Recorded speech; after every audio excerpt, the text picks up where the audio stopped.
सतगुरु मैं तेरी पतंग। सतगुरु मैं तेरी पतंग। नगर में संत का आना भाग्य है। संत का अपने घर में आना अहोभाग्य है। संत को याद करना सौभाग्य है। संत हमें याद करे ये परम भाग्य है, और खुद संत हो जाना ये महाभाग्य है।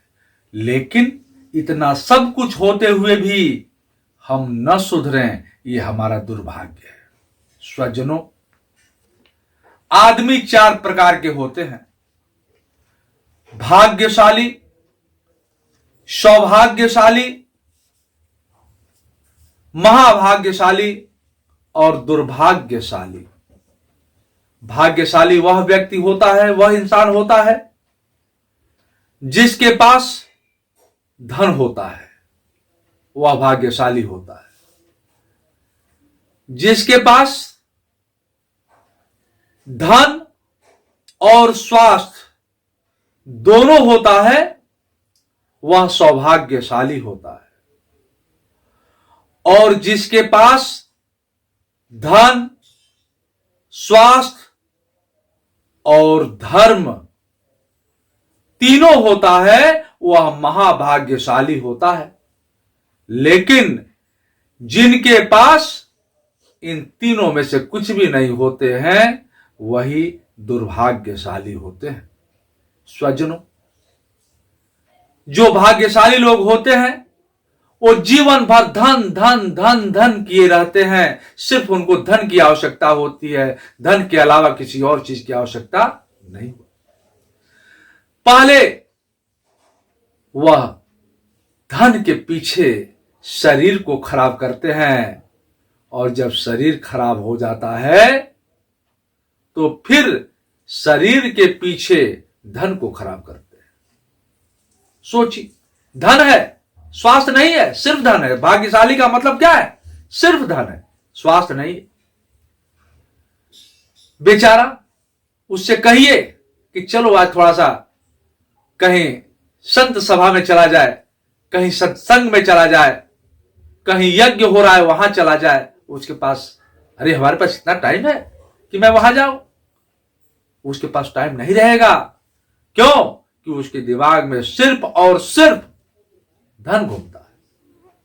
वह अपने बच्चों को, अपने परिवार को भी, जो भी उसके सानिध्य में होंगे, उन्हें भी ऐसी जागृति उत्पन्न नहीं करेगा जिससे उसका भविष्य कल्याणकारी हो सके। सिर्फ धन का उपार्जन कैसे हो सके, इतना ही चिंता उसके पास रहता है। ये ऐसे लोग जो भाग्यशाली होते हैं, इनके जीवन में कभी भी न सेहत का ख्याल होता है, न संस्कार का ख्याल होता है, न किसी अच्छाई का ख्याल होता है। सिर्फ और सिर्फ क्या चाहिए? धन। स्वजनों, मैं कहता हूं, मैं ही क्यों, सारे महापुरुषों ने जो कहा है वही तो मैं कहता हूं। पैसा कुछ हो सकता है, पैसा बहुत कुछ हो सकता है, पैसा चाहे कितना भी कोई जोर लगा दे, पैसा सब कुछ नहीं हो सकता।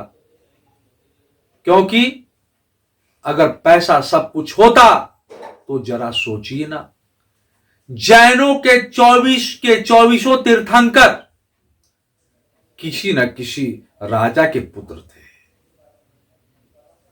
राजपुत्र होते हुए सब कुछ उन्होंने छोड़ दिया, सब कुछ त्याग दिया, सारा धन दौलत त्याग करके। बुद्ध का इतिहास देखिए, राजा के लड़के, सब कुछ होते हुए उन्होंने सब कुछ छोड़ दिया। क्योंकि किसी के पास जो कुछ है ही नहीं, वो छोड़ेगा क्या? छोड़ता तो वो है जिसके पास कुछ होता है। सिर्फ धन धन धन होना अच्छी बात है। धन के पीछे भागना उसे कोई भी खराब नहीं कह सकता।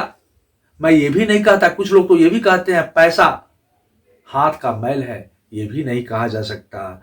पैसे का अपना वजूद है, लेकिन मैं ये भी कहता रहता हूं कि पैसा सब कुछ नहीं हो सकता। अगर पैसा सब कुछ होता तो ऐसे महापुरुष अपना घर द्वार क्यों छोड़ते? अपने जीवन में सत्य की तलाश में महापुरुषों के सानिध्य में जाकर क्यों बैठ जाते? इस नए युग में स्वामी विवेकानंद को ही ले लीजिए। अपने गुरु के लिए उन्होंने क्या क्या किया? प्रचार प्रसार, उनकी बातों को हर जगह पहुंचाना। अगर वो भी सिर्फ धन के पीछे होते, और एक और उदाहरण से समझाऊं मैं, अगर कोई आपसे पूछता है कि आपके पिताजी का नाम क्या है, तो बड़ी सरलता से बताते हैं जो भी नाम होता है। कोई वही प्रश्न दोहराता है कि आपके पिताजी का नाम क्या है, तो भी आप बता देते हैं। फिर कोई प्रश्न यही दोहराता है कि आपके पिताजी का नाम क्या है, तो फिर बड़ी असमंजस होती है, यह बात बड़ी मजबूत है तो बता भी लेते हैं। लेकिन स्वजनों, क्या जब कोई आपसे पूछता है कि आपके पिताजी का नाम क्या है, तो आप बताते हैं? हम नहीं बता पाते। क्यों?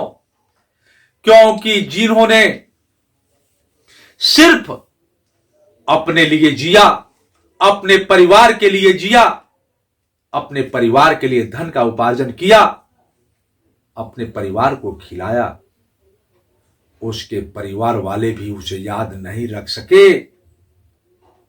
स्वजनों, जिसने दुनिया के लिए जिया, समाज के लिए जिया, उसको दुनिया भी याद रखा करती है। इसलिए धन के चक्कर में सिर्फ हमें नहीं रहना चाहिए, या सिर्फ धन का उपार्जन, भाग्यशाली तो हो सकते हैं धन के उपार्जन से, लेकिन सौभाग्यशाली नहीं। सौभाग्यशाली के विषय में भी मैं आगे चर्चा करूंगा, नहीं तो बात लंबी हो जाएगी। और मेरे अगले पार्ट सौभाग्यशाली के लिए आप हमारे चैनल को देखते रहें, इसे सब्सक्राइब करें, लाइक करें, अन्य लोगों तक हमारी बात पहुंचे, शेयर करें। इसी अपेक्षा के साथ आज के लिए इतना ही। अंत में हमारे पूज्य गुरुदेव भगवान के चरणों में कोटि कोटि नमन करते हुए अपनी वाणी को विराम देता हूं। बहुत बहुत धन्यवाद।